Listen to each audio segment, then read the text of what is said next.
Hi folks, welcome to the Prepared Homestead. This is Travis. Thank you all for stopping by to watch. Beautiful morning. I suspect it's going to be a lovely day. The question is though, what does a collapse look like? What does an economic collapse look like? And for most nations nowadays, an economic collapse is a collapse because everything is tied to the country's economy, and if it goes down, well, most of it, the rest of the country is going to start faltering. Most people this past week, maybe not you, but most people, they've been watching their news about some kind of transgender day and all the unfairness that goes on with the most privileged minority this country's ever seen. Or maybe they've watched news on whether Trump is going to get arrested and the whole drama behind that.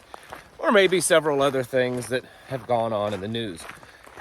How many Americans are aware that the economy and the US dollar is in a downward spiral? And I mean that for certain. I don't believe that there's anything that I just said there that is blowing things out of proportion. This past week was a huge hit to the US dollar and the economy. 10 or so nations either verbalized it or actually did it, of doing trade between different countries outside of the US dollar. This, especially on the scale, has never been done before, at least not in the last several decades since the US dollar has become the global reserve currency. This is a huge, huge deal.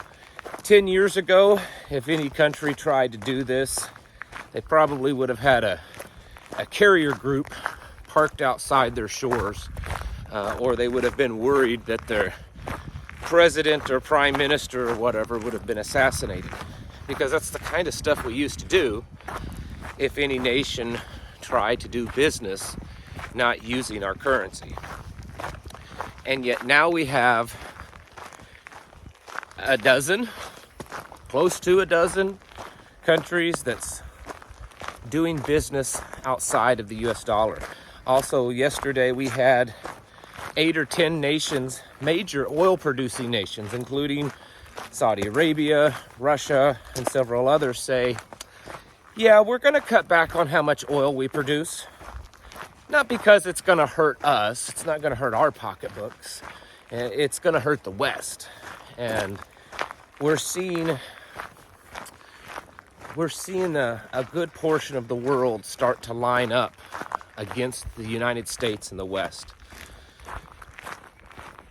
And eventually, it may not happen overnight, but I think it's going to happen faster than most will realize. Eventually, it's going to start having very dramatic effects on our economy, on our personal wealth, on our purchasing power, and overall the stability of this nation. We're watching these things play out. In the last few weeks, we've had major banking crises. The largest banks just about that we've ever seen go under. We've seen the largest amount of money moved out of U.S. banks, completely gone. They estimate during the month of March about $400 billion. It's with a B, folks. $400 billion has been withdrawn and taken out of American banks. So just a few weeks ago, when you heard others, myself, many, talking about, potential bank runs, and everyone was like, well, we didn't see it happen. Yeah, we did. It's just no one was paying attention to where it would happen. You didn't have people lining up at the teller's window at a bank. People were at home withdrawing it, taking it out of their bank accounts and buying gold and silver or putting it into Bitcoin or moving it around elsewhere. $400 billion removed out of bank deposits last month. We're watching an economic collapse happen. We're watching the demise, the downfall of the US dollar. And most of the country is completely oblivious. At least they are now.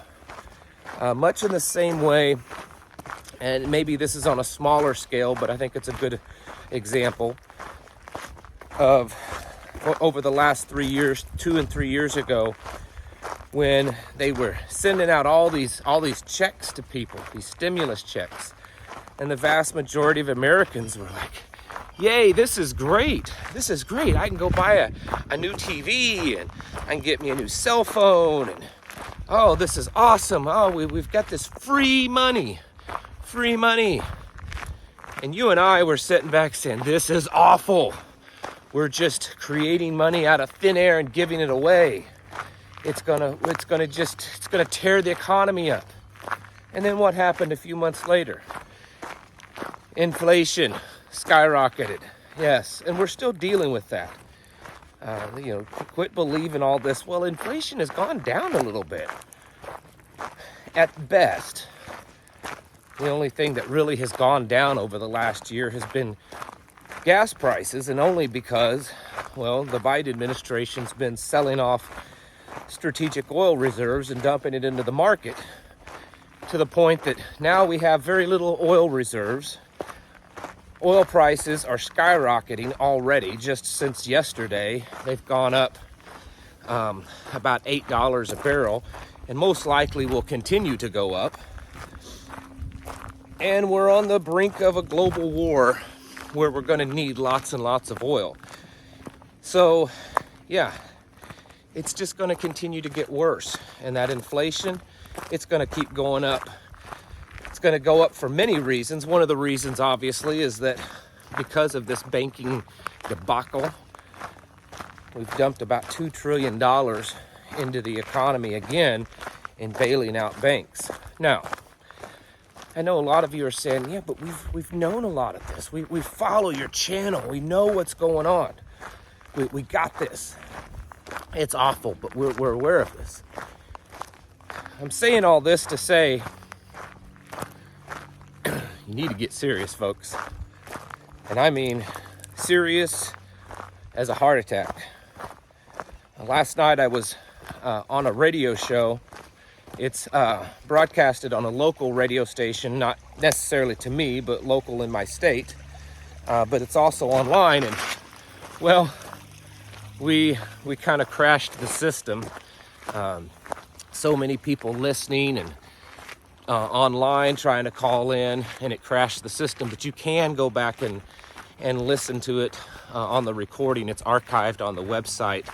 It's molibertyradio.us. But anyways, in doing that interview, and the guy Sam Britton, he's been around for a long time when it comes to the liberty movement. I remember listening to him years ago.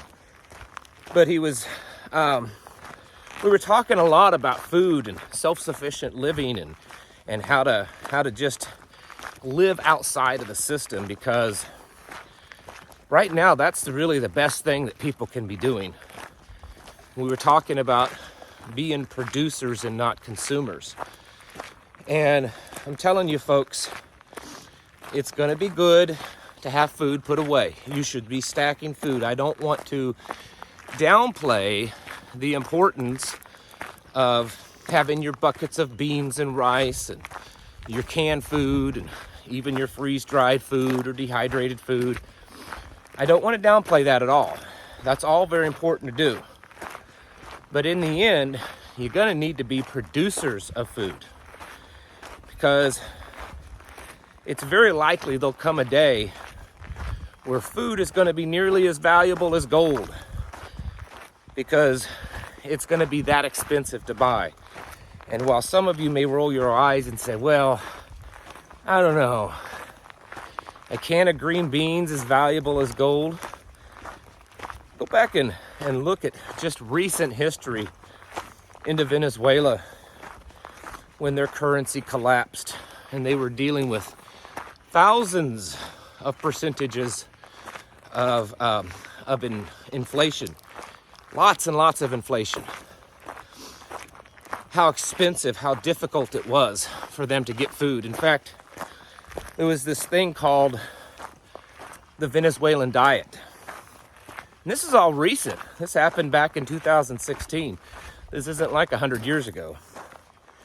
And you can find pictures online of people that, you know, they look like me. Not super overweight, but certainly not underweight. You know, they had a few pounds to lose. And within a year or so, a picture of the same person, and they look like they almost came out of a concentration camp in Germany because there was so little food. This is a real thing. Go look it up for yourself. Called the Venezuelan Diet. This is something that we've seen throughout history. When societies collapse and it's difficult to purchase things because we've put all of our faith and our hope and our trust in a piece of paper with a dead white guy on it, only to find out that it's pretty worthless, especially when the rest of the world is starting to lose all interest in it. So you need to become producers of food because people are starting to wake up and realize this. Saturday night, my wife and I, of course, we did a live stream. And before that, I sat down and I typed up a list of kind of a recap of last week. Some of it was information I'd found online, and others were just things that we compiled ourselves. And I read it off on our live stream. It was 31 things that happened last week. Very significant things. You know, countries not using the US dollar, all kinds of stuff. And I shared that on Twitter, and it's been viewed over 100,000 times. And I'm not saying that to brag, but the comments from people absolutely in shock, saying, you know, looking at that list of things and saying, my goodness, things are really moving, things are really happening, we really are seeing a collapse. And the scary thing is it's now Monday, and that's something my wife and I are going to try to do every week. So we've already been compiling a list of important news events, and just since yesterday, we've already got, 15, 20 major things that's happened since yesterday that indicate and show the falling, crashing dollar, United States, and how the whole world is just kind of moving in to devour us. These things are moving faster than you think, folks. And if you have any ambition and hope of surviving it, you need to get as self-sufficient as possible. You need to be, certainly, if you've got some investments, some wealth in a bank, and you want to ensure that it doesn't just evaporate in thin air, move that into hard assets like precious metals or land or things like that.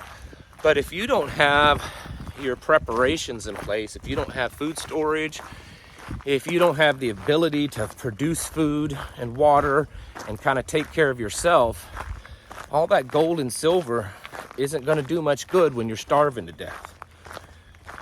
So I want to strongly encourage you folks to take this seriously. This is a major, major deal that there are several countries, and they're not all just little third world armpit countries. I mean, we had France this past week. France, supposed to be an ally, a NATO Western ally, purchase natural gas from China using not the US dollar, using the Chinese yuan, which they're not supposed to do. Everyone has this agreement that they use the US dollar for trade settlements. And so this is happening more and more often. And the reality of watching a collapse, not just in our lifetime, but here soon, I think is becoming more real. So you need to be producing food. Certainly have and work towards a year to 2 years of food supply in your home. This doesn't have to be high dollar, expensive, freeze-dried food. If you can afford it, then go for it. I mean, some of you can afford it. Some of you can, afford to go out and buy a year's worth of freeze-dried food. But I understand not everyone can.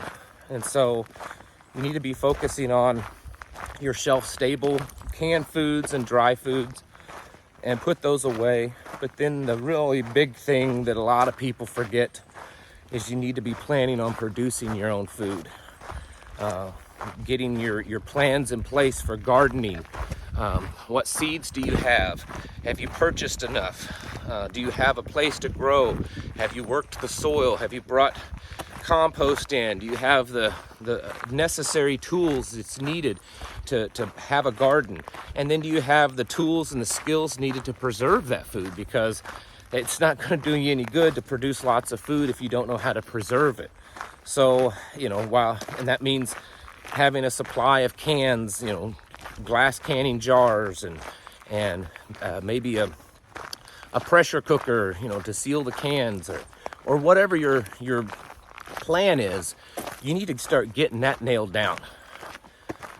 We need to be ahead of the curve on this, folks, because we're watching quite possibly the biggest thing happen in American history, where large amounts of the world is just walking away from the dollar, and all the signs indicate that it's going to get worse. There's about half of the world's nations right now are showing interest or have outright applied to become part of the BRICS nations. That's a pretty major deal. And we cannot sit by idly and take this lightly. We need to be proactive and get ahead of the curve so that we can ride this awful tsunami of a storm that's headed right at us, folks. It's time to get your houses in order. Time to prepare mentally, physically, and spiritually. Thank you for watching. Catch you in the next video.